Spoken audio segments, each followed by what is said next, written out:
Salut à tous et bienvenue dans un nouvel épisode de Français Spontané, le podcast où on découvre ensemble les expressions françaises à travers des histoires simples et vivantes. Aujourd'hui, on continue notre belle série sur les fables de Jean de La Fontaine et je te raconte l'histoire du lion et du rat. C'est une fable courte mais pleine de sagesse. Elle nous montre que la force ne fait pas tout et qu'on a tous besoin des autres, même des plus petits que soi. Et tu vas voir aussi que cette histoire nous enseigne qu'il ne faut jamais sous-estimer quelqu'un simplement parce qu'il est petit. Alors voilà. Un jour, un lion, roi de la savane, faisait sa sieste tranquillement à l'ombre d'un arbre.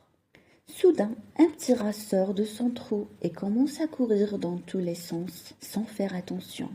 Il grimpe même sur le dos du lion endormi. Évidemment, le lion se réveille en sursaut.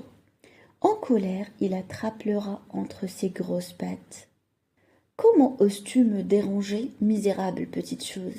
Je vais te croquer. » Le rat, tout tremblant, supplie. « Pardon, Majesté, je ne voulais pas vous déranger. Laissez-moi partir. Si vous me laissez la vie sauve, un jour, qui sait, je pourrais peut-être vous aider. » Le lion éclate de rire. « Toi, m'aider? Toi, un rat minuscule? Quelle blague! » Mais bon, amusé par la situation, le lion finit par relâcher le rat. Quelques jours plus tard, le lion se promène dans la forêt, fier comme toujours, quand tout à coup, clac, il tombe dans un piège tendu par des chasseurs. Un filet solide l'enveloppe et l'empêche de bouger. Il rugit, il se débat, mais rien à faire, il est coincé. Heureusement, le petit rat passait par là. En entendant les cris du lion, il accourt, reconnaît son vieux sauveur, et sans hésiter, il se met à ronger les cordes du filet avec ses petites dents. Un fil, puis deux, puis trois, et enfin le filet se déchire, le lion est libre. Le lion, tout étonné, regarde son petit sauveur et dit « Merci, mon ami, tu m'as sauvé la vie, je ne te sous-estimerai plus jamais. » Je n'aurais jamais cru qu'un si petit animal pouvait me sauver la vie. Merci, petit ami. Et depuis ce jour, le lion n'a plus jamais jugé quelqu'un par sa taille. Donc voilà, cette petite histoire nous rappelle une grande leçon. Même les plus petits peuvent faire de grandes choses.